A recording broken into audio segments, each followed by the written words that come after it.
हो गया ना स्टार्ट। हाँ, पिछला क्लास में हम लोग 16 महाजनपद के बारे में कंप्लीट पढ़ लिए थे। हाँ पक्का, झूठ झूठ का पढ़ा है तो नहीं यस सर करके रख दिया। तुम पिछला क्लास किया था? नहीं किया था तो कैसे पढ़ा है? 16 महाजनपद को अभी हम लोग रिकॉल करते हैं, ठीक है, एक बार रिवीजन करते हैं, फिर आगे जाके हम लोग आज मगध महाजनपद के बारे में कंप्लीट जानकारी लेंगे, ठीक है। कोई दिक्कत? चलो सबसे पहले भारत का प्यारा सा मैप बना लेते हैं। यस,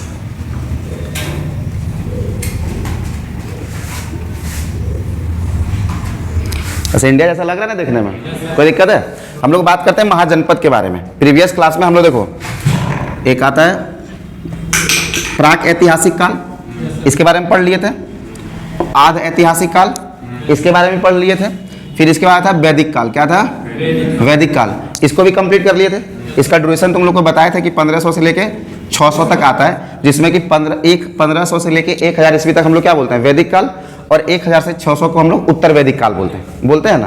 तो उत्तर वैदिक काल समाप्त होते होते यहाँ पे महाजनपद का एकदम सिस्टम शुरू हो जाता है कि 16 महाजनपद कैसे कैसे आगे बढ़ा है। महाजनपद के बारे में हम लोग आज पूरा कंप्लीट पढ़ेंगे। कल तुम लोग को पढ़ाया था कि महाजनपद कहते किसको है, ठीक है। जैसे छोटा छोटा कबीला मिलके क्या करता था? एक ग्राम का निर्माण करता था, है ना। तो सबसे पहले महाजनपद में हम लोग क्या देखते हैं? कबीला। महाजनपद का सबसे छोटा स्वरूप को हम लोग क्या कहते हैं? कबीला। 10-5 कबीला मिलके क्या करता है? एक ग्राम का निर्माण करता है। अब कबीला इन द सेंस, जैसे तुम लोग अभी घुमंतु भोटिया टाइप का देखता है, आसपास रेलवे स्टेशन के आसपास देखता है बहुत गुलगुलिया जो होते हैं, जो अपना कैंप वैम्प डाल के कबीला के रूप में रहते हैं ना, उस तरह का उस समय के लोग छोटा छोटा कबीला डाल के ही रहते थे, समझ में आया। और छोटा छोटा बहुत सारा कबीला मिलके क्या करता था? ग्राम का निर्माण। क्या होता था? ग्राम का निर्माण। और 3-4 ग्राम मिलके एक जन का निर्माण करता था। क्या करता था? जन का निर्माण। अब 3-4 ग्राम मिलके, जैसे जन का मतलब इन द सेंस ब्लॉक। अभी के बात अगर हम अभी का सेंस में बात करें तो छोटा छोटा जो कबीला है वो छोटा छोटा क्या हो गया? ग्राम। क्या हो गया?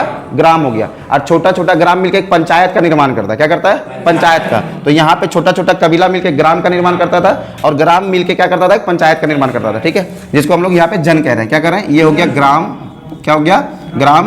और ये हो गया जन। और छोटा छोटा जन मिलके जनपद। क्या करता है? जनपद। अभी देखो ये जन, अभी के सेंस में अगर हम बात करें तो ये जन ब्लॉक के रूप में आता है। क्या आता है? ब्लॉक। और जनपद आता है हमारा डिस्ट्रिक्ट के रूप में। क्या आता है? जनपद, ठीक है। और ये छोटा छोटा जनपद, 4-5 जनपद, 10 जनपद मिलके एक महाजनपद का निर्माण करता था। क्या करता था? महाजनपद। महाजनपद का मतलब अभी के सेंस में स्टेट हो गया। क्या हो गया? स्टेट। जैसे पहले ग्राम होता है, ग्राम से ऊपर आता है तो ब्लॉक आता है, ब्लॉक कुछ बहुत सारे ब्लॉक मिलकर एक डिस्ट्रिक्ट का निर्माण करता है, और बहुत सारे डिस्ट्रिक्ट मिलकर एक स्टेट का निर्माण करता है, और बहुत सारा स्टेट मिलकर क्या करता है? देश का निर्माण करता है। तो हम लोग देश नहीं, यहाँ पे स्टेट तक जाते हैं। अभी भी तुम यूपी वगैरह में जाओगे ना तो डिस्ट्रिक्ट को जनपद ही बोला जाता है। क्या बोलता है? जनपद। बोलता है कि नहीं बोलता है? तो जनपद हमारा अभी क्या चीज को रिप्रेजेंट कर रहा है? डिस्ट्रिक्ट को रिप्रेजेंट कर रहा है, जिला को रिप्रेजेंट कर रहा है। ये पार्ट तो हम तुम लोग को कल ही बताए थे। टोटल अगर जनपद का चर्चा करते तो कितना जनपद है? 16 महाजनपद है। कितना है? 16 महाजनपद। अगर हम जैन धर्म का पुस्तक का बात करें तो जैन धर्म के किस पुस्तक में ये 16 महाजनपद का चर्चा किया गया? भगवती सूत्र पढ़ा है ना। अब बौद्ध धर्म का बात करें तो अगुंतर निकाय, ठीक है, बौद्ध धर्म के अगुंतर निकाय में ये 16 महाजनपद का चर्चा है। एकदम एग्जाम में खड़े खड़े सवाल पूछता है। जैन धर्म का अगर हम ग्रंथ बात करें तो भगवती सूत्र। कौन हो गया? भगवती सूत्र। इसमें क्या है? 16 महाजनपद का चर्चा किया गया है, ठीक है। और बौद्ध धर्म का अगर हम बात करें तो अगुंतर निकाय। क्या बोलेंगे? अगुंतर निकाय, ठीक है। ये 2 पुस्तक है जिसमें 16 महाजनपद का चर्चा किया गया है। जैन धर्म बोलेंगे तो जैन, ये चीज को नहीं रखना है, जब रिपीट करना है बार बार कहते हैं। ये जैन धर्म बोलेंगे तो भगवती सूत्र, और बौद्ध धर्म बोलेंगे तो ये हो गया बौद्ध धर्म का ग्रंथ। कौन सा हो गया? बौद्ध धर्म। इसमें भी कितना महाजनपद है? 16 महाजनपद है। कहीं कोई दिक्कत है? 16 महाजनपद जब हम बात करेंगे आगे तो 16 महाजनपद में 2 महाजनपद आउट ऑफ इंडिया है, ठीक है, देश से बाहर है, बेसिकली पाकिस्तान में स्थित है। कहाँ पे है? पाकिस्तान में। अब बाकी 16 में से 14 का 14 कहाँ पे स्थित है? टाइट नहीं होना, कैमरा नहीं देखना, इधर यहाँ आओ, इधर देखो, बोर्ड को देखना है। तुम्हीं को बोल रहे हैं, बोर्ड, हाँ बोर्ड पे फोकस करना है और रिपीट करना है पीछे पीछे, ठीक है। 2 महाजनपद जो है, एक देखो यहाँ पे कंबोज। क्या है? कंबोज। और यहीं पे बगल में गंधार। क्या है? गंधार। ये 16 महाजनपद में 2 आउट ऑफ इंडिया है, बेसिकली कहाँ पे स्थित है? पाकिस्तान में स्थित है, ठीक है। इसका नाम क्या हो गया? कंबोज। कंबोज का राजधानी पूछेगा तो हाटक। Very nice. कंबोज का राजधानी हाटक। और कहीं कहीं हाटक नहीं दिया रहेगा तो राजपुरा बोलेंगे ना, राजपुर या राजपुरा बोलेंगे, कहीं कोई दिक्कत नहीं है। ये जो कंबोज वाला एरिया है बेसिकली जम्मू कश्मीर और पाकिस्तान का बॉर्डर पर पड़ता है। कोई दिक्कत? कहाँ पे पड़ता है? जम्मू कश्मीर। कल कोई डिस्कस कर रहा था कि सर राजौरी, पुंछ, ये सब एरिया, तो वो सब उसका उस डिस्ट्रिक्ट के अंतर्गत आता है, उसका डिस्ट्रिक्ट नहीं है, ठीक है। कुछ कुछ ऐसा होता है ना कि कहीं कहीं का, ये जैसे एग्जाम्पल समझे, अभी हाटक हम राजधानी पढ़ते हैं, एग्जाम में पूछ देगा राजपुरा था, ऑप्शन में हाटक रहेगा ही नहीं रहेगा। तो जहां पे दो राजधानी का चर्चा हुआ है ना, हम वो दोनों राजधानी का चर्चा करते हुए चले जाएंगे, तुम लोग को परेशान नहीं होना है, ठीक है। और दोनों में से जो ऑप्शन रहेगा एग्जाम में उसके अकॉर्डिंग टिक करके निकल जाना है। ये हमारा गंधार, क्या है? गंधार। गंधार में यहीं पे है तुम्हारा तक्षशिला, क्या है? तक्षशिला। तो गंधार का राजधानी पूछेगा तो गंधार महाजनपद का राजधानी कहाँ पे है? तक्षशिला। कहीं कोई दिक्कत है? यहीं पे ये तक्षशिला है ना, तो दुनिया का सबसे पहला विश्वविद्यालय कहाँ खोला गया था? तक्षशिला विश्वविद्यालय, है ना। वो कहाँ पे है? गंधार महाजनपद में। कहाँ पे है? गंधार, वर्तमान पाकिस्तान। लेकिन ये जो हम लोग बात कर रहे हैं ना, ये अखंड भारत का ही पार्ट था। 16 का 16 महाजनपद वो अखंड भारत का ही हिस्सा था। लेकिन बाद में जब 1947 के बाद पाकिस्तान भारत से सेपरेट हो गया, तो ये दो महाजनपद कहाँ चला गया? पाकिस्तान में, ठीक है। तो यहाँ पे जो तक्षशिला विश्वविद्यालय है ना, ये दुनिया का सबसे पहला यूनिवर्सिटी था, सबसे पहला विश्वविद्यालय था। कहीं कोई दिक्कत है? लेकिन बात हम अगर करते हैं कि दुनिया का पहला विश्वविद्यालय जो कि हॉस्टल का सुविधा मुहैया करवाता हो, वैसा विश्वविद्यालय का नाम क्या है? नालंदा विश्वविद्यालय, ठीक है। वैसा विश्वविद्यालय का नाम क्या है? नालंदा, ठीक है। तो दुनिया का केवल पहला विश्वविद्यालय बोलेगा तब हम क्या बोलेंगे? तक्षशिला विश्वविद्यालय बोलेंगे। अगर दुनिया का पहला, ठीक है, विथ हॉस्टल फैसिलिटी बोलेंगे तब क्या होगा? नालंदा विश्वविद्यालय, ठीक है। ध्यान रखना, क्वेश्चन में कंफ्यूजन नहीं। दुनिया का केवल पहला विश्वविद्यालय बोलेगा तब, अब विथ हॉस्टल फैसिलिटी लगा देगा तब नालंदा है। कहीं कोई दिक्कत है? नालंदा विश्वविद्यालय फिर से पुनः स्थापित हो गया, दोबारा चालू हो गया, और अभी वर्तमान में 17 देश का विद्यार्थी वहां पे क्या कर रहा है? शिक्षा ग्रहण कर रहा है। कोई दिक्कत है?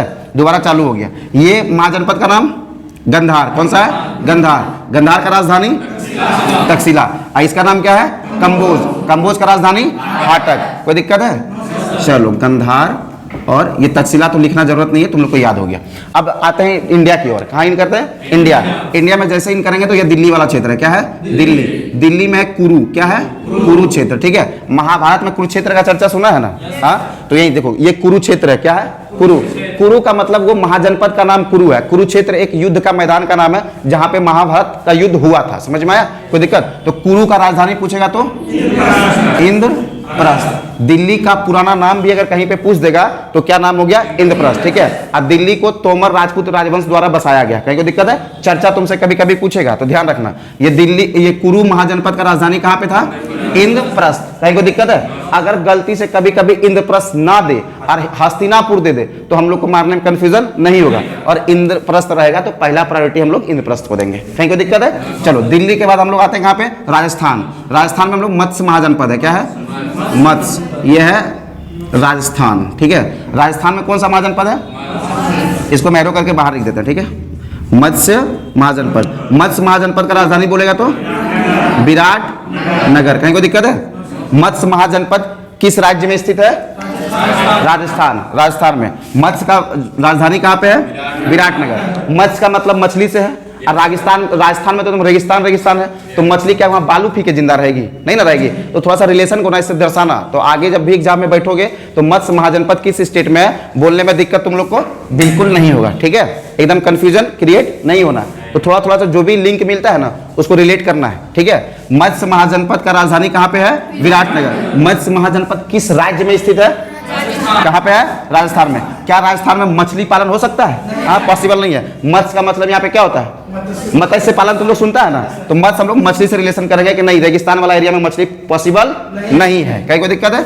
चलो, उसके बाद है यहाँ पे हमारा मध्य प्रदेश। क्या है? मध्य प्रदेश। मध्य प्रदेश का बात करेंगे तो मध्य प्रदेश में कौन सा महाजनपद है? अवंती। क्या है? अवंती। अवंती का राजधानी उज्जैन। कहाँ है? उज्जैन। उज्जैन बोले या उज्जैनी बोले, और कभी कभी महेशमती भी दे देगा, ठीक है। अवंती का राजधानी कहीं कहीं क्या देगा? महेशमती। तो कंफ्यूजन नहीं करना है। अवंती का राजधानी महेशमती भी था और बाद में उज्जैन भी बन गया। कोई दिक्कत है? तो ये हमारा कौन सा महाजनपद हो गया? अवंती। कौन सा हो गया? अवंती। कहीं कोई दिक्कत है? इसका राजधानी बोलेगा तो उज्जैन या फिर महेशमती। इसके बाद आता है दक्षिण भारत में महाराष्ट्र और कर्नाटक वाला जो एरिया है, ठीक है, ये वाला एरिया, महाराष्ट्र और कर्नाटक वाला एरिया। यहाँ पे है अस्मक। क्या है? कल पढ़ाए थे ना। अस्मक का राजधानी कोतन, ठीक है। Where is the capital of Asmak? Kotan. तो ये महाराष्ट्र वाला में हो गया अस्मक। कोई दिक्कत है? इसका राजधानी क्या हो जाएगा? कोतन। कहीं कोई दिक्कत है? चलो, एक देखो, ये हो गया कंबोज 1, गंधार 2, कुरु 3, मत्स्य 4, अवंती 5 और अस्मक 6 पढ़ लिया ना। अब 7 को सीधा पढ़ेंगे कहाँ पे हम लोग, उत्तर प्रदेश में, और 3 को पढ़ेंगे बिहार में। कोई दिक्कत है? तो उत्तर प्रदेश पहले निपटाते हैं, फिर बिहार निपटाते हैं। ये वाला एरिया यूपी वाला है ना, तो यूपी वाला में हम लोग 7 पढ़ेंगे। कौन कौन? तो एक पंचाल है, क्या है? पंचाल। पंचाल का राजधानी कहाँ पे होगा? हाँ, आइछिंद बोलो, आइछित्र बोलो, कहीं आइछिंद देगा, कहीं पे आइछित्र देगा। तो स्पेलिंग को देख के हम लोग को नहीं जाना, अकॉर्डिंग टू ऑप्शन हम लोग को क्लिक करना है, ठीक है। Where is the capital of Panchal? आइछिंद, ठीक है। पंचाल के बाद हम लोग देखेंगे चेदी। क्या देखेंगे? चेदी। चेदी का राजधानी शक्तिमती। चेदी का राजधानी, चेदी का राजधानी पंचाल का, कंबोज का, कंबोज का, गंधार का, अवंती का, मत्स्य का, कुरु, इंद्रप्रस्थ, ठीक है। उसके बाद हम लोग वत्स महाजनपद पे। कहाँ आएंगे? वत्स महाजनपद का राजधानी कौशाम्बी। वत्स का उत्तर प्रदेश में ये मल्ल महाजनपद। मल्ल महाजनपद का राजधानी कुशीनगर। कुशीनगर का चर्चा तुम लोग को बौद्ध धर्म के समय में किए थे, ठीक है। गौतम बुद्ध का महापरिनिर्वाण कहाँ हुआ था? कुशीनगर में। कोई दिक्कत है? तो कुशीनगर किस महाजनपद का हिस्सा था? मल्ल महाजनपद का, ठीक है। उसके बाद तुमको आता है कौशल। क्या आता है? कौशल। कौशल का राजधानी श्रावस्ती। उत्तर प्रदेश में ही हम बात करेंगे काशी का। किसका करेंगे? काशी महाजनपद, ठीक है। काशी महाजनपद का राजधानी कहाँ पे है? वाराणसी। कोई दिक्कत है? काशी महाजनपद का राजधानी कहाँ पे है? वाराणसी। काशी के बाद हम करेंगे सूर्यसेन। क्या करेंगे? सूर्यसेन, ठीक है। कहीं पे सूर्यसेन देगा, कहीं पे सूरसेन दे देगा, तो तुम लोग को कंफ्यूज आना बिल्कुल नहीं है। सूर्यसेन का राजधानी मथुरा, ठीक है। उत्तर प्रदेश में हम लोग कितना महाजनपद देखेंगे? 7। देखो, 1 नंबर पे पांचाल, 2 नंबर पे चेदी, 3 नंबर पे वत्स, 4 नंबर पे मल्ल, 5 नंबर पे कौशल, 6 नंबर पे सूर्यसेन, है ना, सूरसेन। ऐसे कर करके एक चेदी भी हम लोग देखे हैं। तो ये 7 महाजनपद कहाँ पे है? उत्तर प्रदेश में, ठीक है। मल्ल हो गया, चेदी हो गया, वत्स हो गया, कौशाम्बी हो गया, पांचाल हो गया और चेदी हो गया। कहीं को दिक्कत? ये 7 महाजनपद का चर्चा हम लोग कहाँ करते हैं? उत्तर प्रदेश में। सबका कैपिटल याद है? Where is the capital? Chedi का राजधानी कहाँ पे है? शक्तिमती। बोलना है, चेदी का राजधानी शक्तिमती। पंचाल का आइछिंद, ठीक है। पंचाल का सूरसेन, सूरसेन।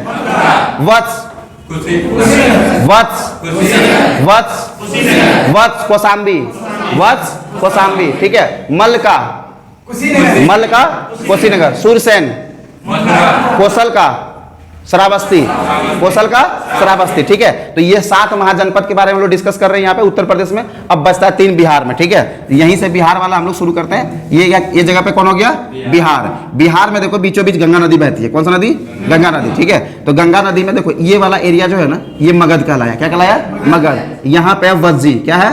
और इस भागलपुर साइड में है हमारा अंग, ठीक है। तो 3 महाजनपद का चर्चा करेंगे, मगध, वज्जी और अंग। बिहार में कितने महाजनपद? कौन कौन सा? मगध, वज्जी और अंग।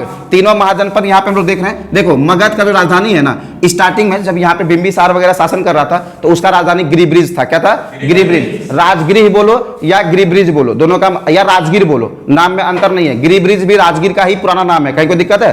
बाद में जब उदयन शासक बनता है, ठीक है, जैसे हम लोग बात करते हैं बिंबिसार का, बिंबिसार का पुत्र होता है अजातशत्रु, अजातशत्रु का बेटा होता है उदयन, ठीक है। तो जब उदयन गद्दी पर बैठता है, तब वहां पे एक पाटलिपुत्रा शहर का निर्माण करता है, ठीक है, स्थापना करता है, और बाद में अपना राजधानी को कहां लेके आ जाता है? पाटलिपुत्रा, ठीक है। तो स्टार्टिंग में मगध का राजधानी कहां था? राजगीर बोलो, गिरिब्रिज बोलो, या ठीक है, कोई दिक्कत है? या राजगिरह बोलो, इसमें भी कोई दिक्कत नहीं है। फिर आता है वज्जी। क्या आता है? वज्जी। वज्जी का राजधानी वैशाली। कहां था?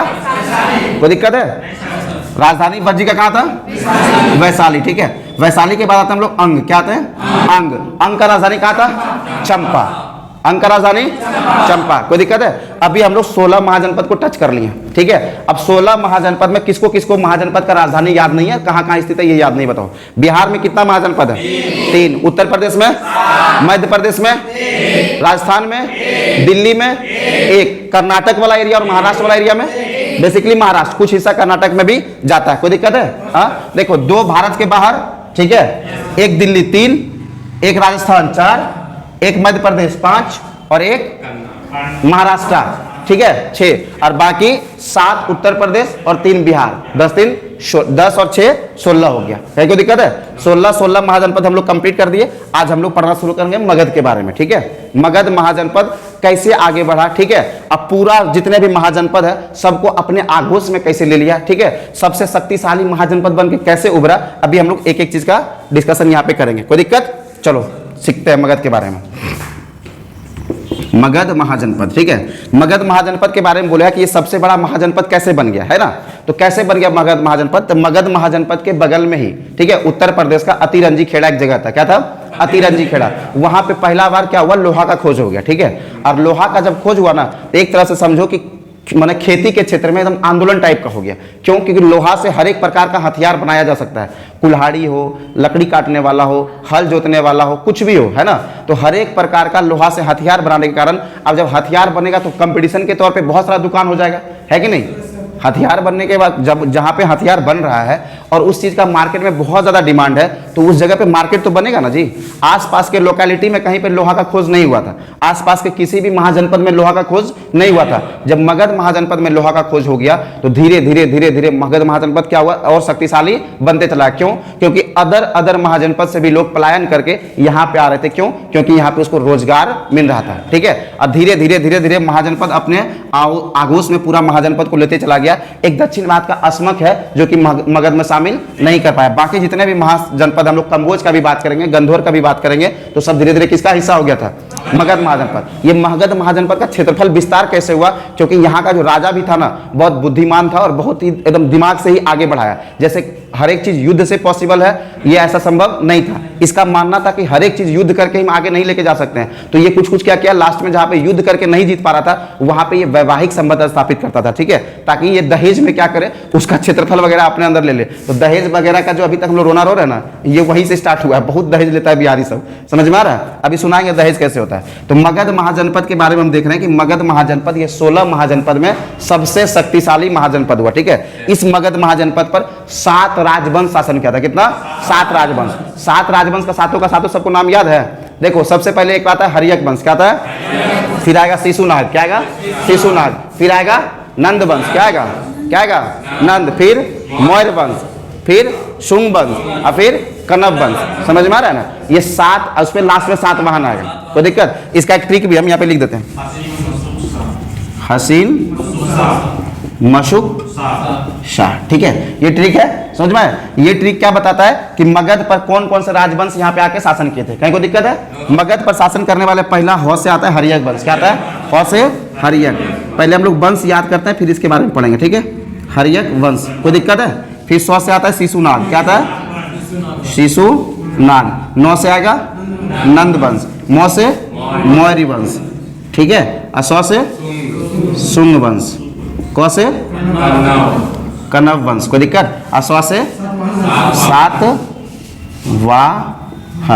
कोई दिक्कत है? ये 7 राजवंश कहाँ किया है शासन? मगध पे, ठीक है। मगध की गद्दी पर शासन करने वाले या मगध महाजनपद पर शासन करने वाले 7 राजवंश का सीरीज तुमसे पूछ सकता है, ठीक है, कि किसके बाद कौन सा राजवंश वहां पे शासन करने आया था। तो ये ट्रिक तुमको बहुत मदद करेगा उस समय, ठीक है। ट्रिक का नाम क्या है? हसीन मशुक शाह। ट्रिक का नाम क्या है? हसीन मशुक शाह। हौ से 100 से 9 से मौ से सू से क से सा से 7 बार। फिर से बोलेगा मेरे साथ। हौ से 100 से 9 से मौ से सू से क से सा से 7 बार। ये 7 राजवंश कहाँ पे शासन किया था? मगध पे। समझ में आ रहा है? ये 7 राजवंश का नाम याद हो गया तुम लोग को? हाँ, किसको किसको याद नहीं हुआ? मेरे साथ एक बार तुम एनर्जी दिखा के बोलेगा। हौ से 100 से 9 से मौ से सू से क से सा से 7 बार। ये सातों का सातों याद हो गया?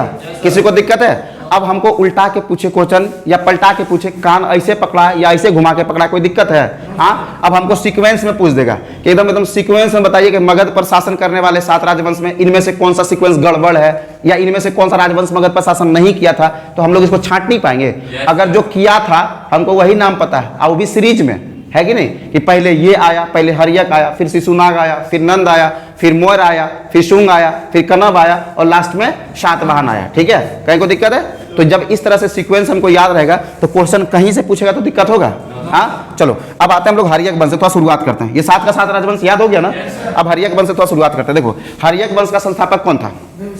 बिंबिसार। हर्यक वंश का संस्थापक बिंबिसार। देखो बिंबिसार जो है ना अपना क्षेत्रफल विस्तार करने का पूरा पुरजोर कोशिश कर रहा था। ठीक है, वो पहले अपना क्षेत्रफल विस्तार करने के लिए यहाँ पे लिखते हैं। ठीक है, बिंबिसार के बारे में, हर्यक वंश का संस्थापक। ठीक है, हर्यक वंश का संस्थापक बिंबिसार। क्या नाम था? बिंबिसार।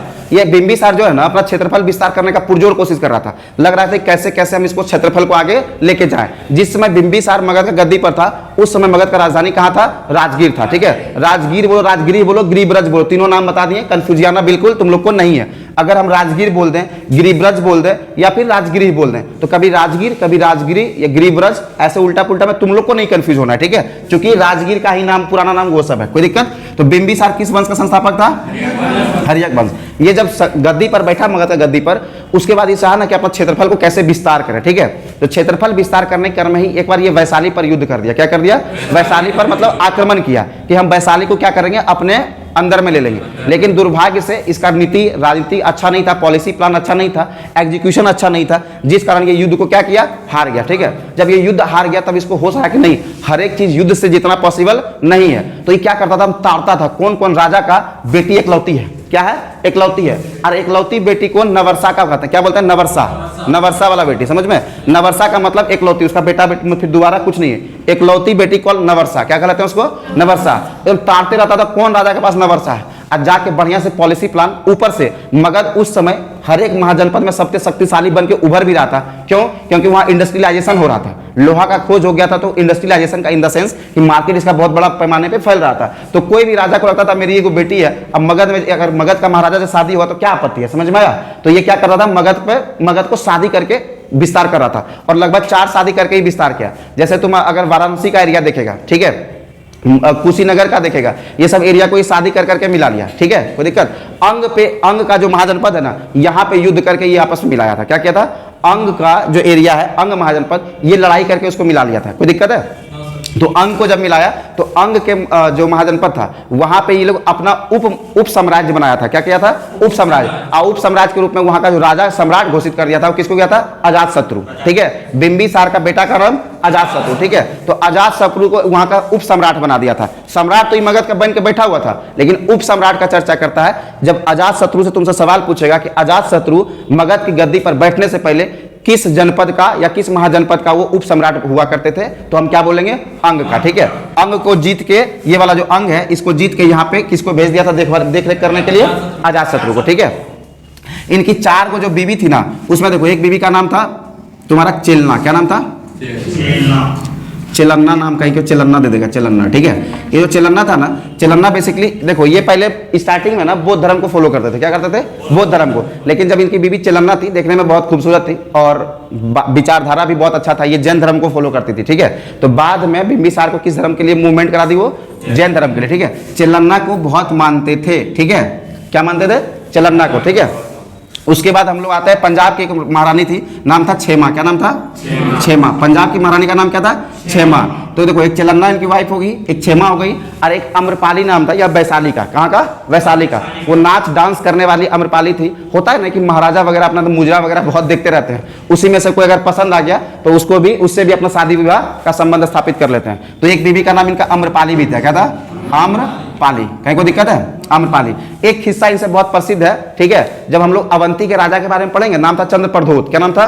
चंद्रप्रद्योत। चंद्रप्रद्योत एकदम बीमार थे उस समय, समझ में आया? और अपने क्षेत्र के जितने भी उस समय का वेद था, डॉक्टर था, सबसे वो इलाज करवाए और सब बोला कि अब आप नहीं बचिएगा। ठीक है, ये जो आपको बीमारी हुआ ये लाइलाज है, मतलब इसका कोई इलाज संभव ही नहीं है पृथ्वी पर। ठीक है, अब आपको लॉन्च होना ही पड़ेगा। लॉन्च इन द सेंस कि अब चांद पर जाना पड़ेगा, समझ में आ रहा है? तो लॉन्च होने का एकदम वहां से एकदम अनाउंसमेंट हो गया कि आप जो चंद्रप्रद्योत हैं वो अब नहीं बचेंगे। ठीक है, तब तक बिंबिसार को दिमाग आया कि नहीं, मेरे पास तो बहुत खतरनाक वैद्य नाम है जीवक। क्या नाम है? जीवक। हम क्यों ना एक बार कोशिश करने के लिए चंद्रप्रद्योत के पास भेज दें। तो बिंबिसार क्या किया? देखो बिंदुसार अगर कहीं नाम अगर आता है तो अभी अकबकाना नहीं, बिंदुसार पढ़ेंगे मौर्य वंश में। ठीक है, यहाँ है बिंबिसार और वो है पॉइंट सार, मतलब बिंदुसार। पॉइंट पॉइंट, समझ में आ रहा है? तो वो हम मौर्य वंश में पढ़ेंगे। अभी हम लोग पढ़ रहे हैं किसके बारे में? बिंबिसार के बारे में, ठीक है। तो बिंबिसार क्या किया, अपना जो उसका वैद्य था, राजवैद्य, उसको भेज दिया कहाँ? चंद्रप्रदोत के पास, कि जाओ अपना सेवा सत्कार करो, आप कोशिश करो, अगर ठीक हो गया तो ठीक है, नहीं तो बूढ़ा तो अब जाइए रहा है, अंतिम इच्छा है उसको, अगर बचा लो तो बचा लो, कुछ अगर हो पाएगा, अगर साम्राज्य हमरे मिल जाए बचाने के बाद, ठीक है। तो ये जीवक को कहाँ भेज दिया? चंद्रप्रदोत का इलाज करने के लिए। बेसिकली उस समय जो चंद्रप्रदोत थे वो पांडु रोग से ग्रसित थे, समझ में आया? और उस समय उसका जो एरिया वाला जो आसपास के लोग थे ना, वो चाहता था कि चंद्रप्रदोत निपट जाए, कि काहिल बुढ़ऊ बचेगा, कि बुढ़ारी में क्या कर लेगा, नहीं कहीं युद्ध करना, नहीं और कुछ करना है, बस मदिरा पान का सेवन करना, एकदम अवंती में सुतल रहना है ना। पांडु रोग एक चेचक टाइप का जो बीमारी होता है, दैट इज कॉल्ड पांडु रोग, ठीक है। कोई दिक्कत? पांडु रोग अभी हम लोग जिसको बोलते हैं उस समय का चेचक था, ठीक है। तो अभी हम लोग उसको पांडु रोग कहते हैं, कोई दिक्कत है ना। तो पांडु रोग से वो ग्रसित थे, और जीवक का उसको जीवक पहले बेसिकली और समझो, जीवक को पहले जो बिंबिसार था ना, वो बौद्ध धर्म का जो संस्थापक थे, नाम क्या था? गौतम बुद्ध, उसका सेवा सत्कार में भी वो दिए हुए थे। तो जीवक का नाम उस समय बहुत ज्यादा डिमांड था, और ऐसा माना जाता है, जब इतिहास तुम पढ़ेगा तो ऐसा भी माना जाता है कि जीवक से बहुत सारे लोग उस समय हैजा उजा से ग्रसित हुआ करते थे। तो जीवक से इलाज कराने के लिए बहुत सारे लोग हिंदू धर्म से किस में माइग्रेट हो गए थे? बौद्ध धर्म में, ताकि हम बौद्ध धर्म में अगर सम्मिलित हो जाएंगे तो हमारा क्या करेगा? जीवक हमारा आसानी से इलाज वगैरह कर देगा। क्यों? क्योंकि जीवक जो था राजवेद था उस समय किसका? महात्मा बुद्ध का। अब वो अनुमति राजवेद का कौन दिया था? बिंबिसार। बिंबिसार ही अपना जीवक को भेज दिया था कि जाओ महावीर का, ये सॉरी गौतम बुद्ध का सेवा सत्कार करो, कोई दिक्कत है? और जब चंद्रप्रदोत के पास आया तो चंद्रप्रदोत को भी वो इतना मेहनत किया कि उसको पांडु रोग से उसको ग्रसित था वो बचा लिया। क्या किया?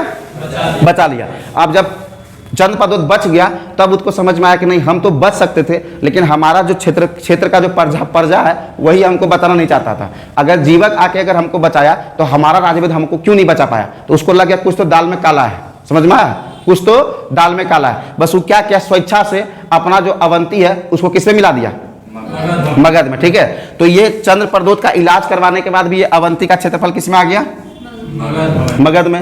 इधर वैवाहिक संबंध स्थापित करके पंजाब तक, तो तुमको बता दिए पंजाब की महारानी थी क्षेमा, ठीक है, वहां से शादी करके पंजाब तक मिला लिया, और धीरे धीरे धीरे धीरे धीरे पूरा इस एरिया को अपना मगध क्या किया? अपना आगोश में ले लिया, ठीक है। अब ये था क्षेत्रफल विस्तार, कोई दिक्कत? अब आता है इसका बेटा के ऊपर, क्या आता है? बिंबिसार का बेटा के ऊपर। देखो बिंबिसार का बेटा का नाम अजातशत्रु, क्या नाम था?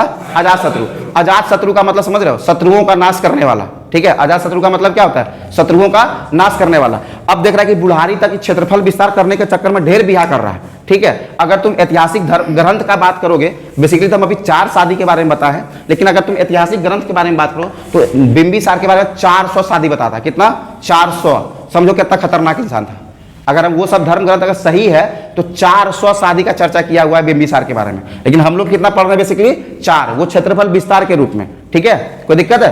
तो 400 शादी का चर्चा है। अब यहां से अजातशत्रु हो गया जवान, उसका भी ब्याह करने का उम्र हो गया। अब देख रहा है बुढ़ाऊ रुकिए नहीं रहा है, 400 शादी कर लिया और अभी तक हमको ग्रीन सिग्नल दे रहा है। इसका जो लाल पीर के चक्कर में पड़ल था वो भी एकदम हुर रही थी कि तुम कब राजा बनेगा, राजा बनेगा तब ये ब्याह करेंगे, समझ में आ रहा है ना। नहीं तो घर में तो मेहरारू बहरारू बहुत ही नौटंकी करती है ना। देखो दो भाई एकदम आपस में हमेशा जिंदगी भर ठीक रहेगा, और जैसे ब्याह हुआ टूटना धीरे धीरे शुरू हो जाता है। कस देती है एकदम नकेल, 500 रुपये देते, समझते हैं 500 में दुगो हकीस हो जाएगा बेटवा का, होता है कि नहीं? ऐसा बीवी लोग का एक टेंडेंसी बेसिकली होता है। अब वो लोग भी गलत नहीं है, अपना फ्यूचर सिक्योर करती, जानते भविष्य में आके तो अलग होना ही है, तो उसी समय से वो टाइट हो जाती है, ठीक है। तो यहाँ से भी इसकी वाली भी एकदम टाइट कर रही थी एकदम बढ़िया से कि एकदम राजा बनिएगा, जब कब बनिएगा? बुढ़ारी में, हमारा जवानी ऐसे ही बीत जाएगा, आपका बाप को ब्याह करने से फुर्सत नहीं है, बोला शादी उदी करो, राजा तो हम ही को बनना है। और नहीं, जब तक बाप कुर्सी पर से नहीं उतरेगा, जब तक आप गद्दी पर, हम आपको गद्दी पर देखना चाहते हैं, अब जब तक आप गद्दी पर नहीं बैठिएगा तो हमसे ब्याह करना आप एकदम सपने में भी भूल जाइए कि हम आपसे ब्याह करेंगे, ठीक है। बस इसको भड़का दी, बस लिया भाला, अब लाया बाप को, अब मार दिया एक भाला, अब निपटा दिया बाप को, समझ में आया। तो बिंबिसार को बोला बुढ़ारी तक आप ही गद्दी बैठिएगा, हमारा ब्याह कब होगा? जब देखो अपने ब्याह के चक्कर में लगल रहते हैं। अरे हम भी अब जवान हो गए तो हमारा भी ब्याह के बारे में सोचिए। तो आते हैं, इसका बेटा का नाम क्या हो गया? अजातशत्रु, ठीक है। अजातशत्रु को क्या बोला जाता है? कुनिक बोला जाता है। क्या बोलता है? कुनिक। कहीं तुमसे एकदम सीधे एग्जाम में पूछेगा कि कुनिक किसका उपनाम है, तो क्या बोलेंगे? अजातशत्रु। अजातशत्रु को पितृहंता भी बोलते हैं। क्या बोलते हैं? पितृहंता। पितृहंता इन द सेंस कि पिता का हत्या करने वाला। कोई दिक्कत है? पितृहंता। क्या बोलेंगे? पितृहंता। पितृहंता का मतलब समझना क्या होता है? पिता का हत्या करने वाला। कोई दिक्कत है? देखो यहाँ पे अजातशत्रु का मतलब शत्रुओं का नाश करने वाला। कोई दिक्कत है? और शत्रु इसका सबसे बड़ा कौन था स्टार्टिंग में? इसका बाबूजी। तो सबसे पहले बाबू को भाला मारा, किसके कहने पर? अब तुम लोग अपने मन में विचार करना, ठीक है, किसके कहने पर? लाल पीला हला के चक्कर में, ठीक है। अब ये जब गद्दी पर बैठा तो फर्स्ट क्लास से भी शादी उदी कर लिया, ठीक है। शादी करने के बाद ये पहला काम क्या किया कि जो राजगिरी था, मतलब गिरी ब्रिज, राजगिर जिसको कहते हैं, वो जब उस समय राजधानी था तो चारों ओर उसका किला नहीं था। किला का मतलब घेराबंदी नहीं किया हुआ था, ठीक है, बाउंड्री वॉल नहीं किया हुआ था। तो ये सबसे पहले गया तो क्या किया? राजगीर को किलाबंदी किया। क्या किया? राजगीर का किलाबंदी। तुमसे एग्जाम में पूछेगा कि राजगीर का किलाबंदी, ठीक है, किसने किया था, तो हम क्या बोलेंगे? अजात शत्रु, ठीक है। अजात शत्रु भी ऐसे करके अपना क्षेत्रफल वगैरह विस्तार कर रहा था। दूसरा चीज ये भी चाह रहा था कि जैसे वैशाली वाला जो एरिया है, इसका बाबूजी अटैक किए थे लेकिन जीत नहीं पाए थे। बिंबिसार अटैक किया था ना जी, क्या वैशाली को जीत पाया था? नहीं जीत पाया। क्यों? क्योंकि इसका पॉलिसी प्लान अच्छा नहीं था। तो ये क्या किया? सबसे पहले एक अपना जासूस था, नाम था वर्षकार। क्या नाम था? वर्षकार, ठीक है। ये नाम एकदम VVI है, याद रखना, ठीक है। अजात शत्रु का ये जासूस का नाम क्या है? वर्षकार। ये वर्षकार को पहले भेजा कि तुम जाओ वैशाली, ठीक है, और वहां से एकदम बढ़िया से रेकी वगैरह करो। रेकी इन द सेंस कि एकदम कैसे कैसे क्या क्या हो रहा है, एकदम वहां का एकदम सारा खुफिया जानकारी दो। उसके बाद हम प्लान करके क्या करेंगे? दोबारा हम वैशाली पर आक्रमण करेंगे, ठीक है। तो जब ये रेकी करना शुरू किया वर्षकार, और रेकी करके जब बहुत दिन बाद वापस आया तो रेकी करने के बाद ये बताया ना कि आपको वहां पे 2 हथियार यूज होगा। क्या होगा? 2 हथियार का यूज होगा, ठीक है। अब वो 2 हथियार क्या क्या है? एक है महाशिला कंटक और एक है रथ मूसल। क्या है? महाशिला कंटक, ठीक है। ये देखो, एक दिया था महाशिला कंटक और एक है रथ मूसल, ठीक है, रथ मूसल। ये 2 हथियार का वो रिकमेंडेशन किया, ठीक है। क्यों क्या रिकमेंडेशन? क्योंकि बोला कि वहां का जो पहला जो सैनिक होता है ना आगे, वो बहुत लंबा लंबा सैनिक रहता है। तो आप धनुष वनुष से मारिएगा ना, वो बढ़िया से रोकने वाला धनुष को रखता है, देखते हैं ना, ऐसे करके रोक लेता है। हाँ, तो उस सबसे रोक लेगा, उससे कोई उपाय नहीं यार। सैनिक उसका पूरा मजबूत वाला, जितना भी लंबा 6 फीट 7 फीट का जो भी सैनिक है, सबको आगे खड़ा करता है और बढ़िया सा किला का निर्माण कर लेता है स्टार्टिंग में। तो किला को भेदने के लिए ये क्या चाहिए हमको? चाहिए हमको महाशिला कंटक। क्या चाहिए? शिला कंटक। और आगे का सैनिक को गर्दा उड़ाने के लिए हमको चाहिए रथ मूसल, ठीक है। ये दोनों हथियार का प्रयोग तुम लोग बाहुबली मूवी में देखा होगा। बाहुबली मूवी में देखा है ना? हाँ, भल्लाल देव जो होता है रथ मूसल लेके भिड़वा में घुसता है, आगे देखता है वो चक्रिया से चक्कर घूमते जाता है और उसके आसपास जितना भी सैनिक आता है सबको काट देता है। और लास्ट में तुम्हारे को शिवगामी देवी थी, जिसको बूढ़ी बना के बंधक बना के रखा है, क्या नाम था उसका? देवसेना।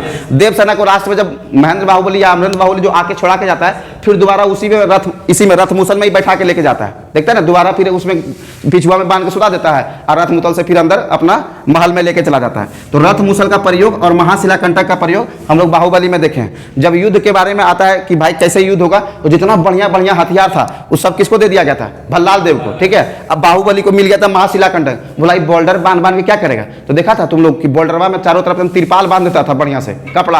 अब मिट्टी तेल या पेट्रोल छिड़क दिया, अब बाद में जैसे धनुष तीर से मार के आग लगाता था। तो भाई अच्छा, मतलब बुद्धि का प्रयोग करके, महाशिला कंटक का प्रयोग करके अमरेंद्र बाहुबली भी सिद्ध कर दिया कि ओरिजिनल युग में वहां का शासक या सम्राट बनने का कैपेसिटी किसमें है? बाहुबली में ही है। ये था रथ मूसल। ये दोनों हिस्सा देख लिया।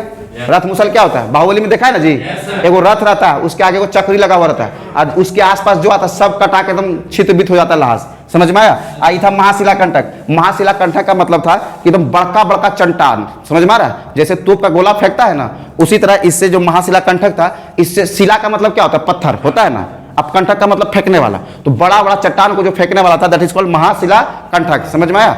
और उस महाशिला कंटक से अगर कोई मान लो तीर मारा तो वो ऐसे करके रोक लेगा। तीर उड़ कर मारेगा तो रोक लेगा ना जी। अब बड़का चट्टान मारेगा तब गिरेगा तो पंजरी खत्म, खोजेगा पंजरी किने गिलो, पता चला खत्म। समझ में आ रहा है? मुड़ी थोड़ी निपट जाएगा, कुछ खोज पाएगा उसका? इतना बड़ा बड़ा चट्टान अगर तुम्हारे ऊपर गिर जाएगा तो तुम खोजेगा ना, अतरी बोटी कहाँ गया, ढूंढेगा, लीवर तीवर ले घूमेगा, अरे सिलवा दो कहीं लीवर उवर ले, तब तक उधर से धनुष। तो ये महाशिला कंटक और रथ मूसल, ये दोनों का प्रयोग कब किया था? वैशाली का युद्ध में। कौन किया था?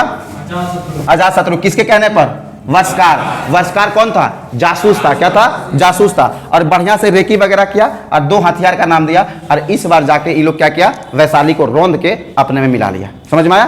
कोई दिक्कत है? तो देखो, इसका हम लोग अजात शत्रु से 2 चीज रखेंगे, एक बाउंड्री वॉल, ठीक है, दूसरा इसको कुनिक कहते हैं, तीसरा पितृहंता, चौथा इसका एक जासूस था वर्षकार, जिसको कि वैशाली का जासूसी करने के लिए भेजा था और वो 2 हथियार का रिकमेंडेशन किया था, एक था महाशिला कंटक और एक था रथ मूसल, ठीक है। ये दोनों का प्रयोग करके ये क्या किया? वैशाली को अपने में मिला लिया। कोई दिक्कत है? अब इसका बेटा आया उदयन। क्या आया? उदयन, ठीक है। किसका बेटा है? उदयन किसका बेटा है? बिंबिसार का बेटा का नाम? अजातशत्रु का बेटा का नाम उदयन। ये भी देख रहा है कि अरे मेरा बाप तो मेरा बाप मतलब मेरा बाप अपना बाप को निपटा दिया था, अब तभी गद्दी खाली हुआ था, आई भी गद्दी खाली नहीं कर रहा है, अब हमको क्या करना है, इसको भी निपटाना पड़ेगा। समझ में आया? तो उदयन भी क्या किया? अजातशत्रु का हत्या कर दिया। समझ में आया? क्या किया? उदयन भी अजातशत्रु का हत्या कर दिया। ठीक है, और हत्या करने के बाद मगध का गद्दी पर कौन बैठ गया? उदयन। उदयन जब मगध के गद्दी पर बैठा तो इससे कोई खास सवाल नहीं पूछेगा, बस एक ही पूछेगा कि पाटलिपुत्र शहर का स्थापना कौन किया था? उदयन किया था। कोई दिक्कत है? ये क्या किया था?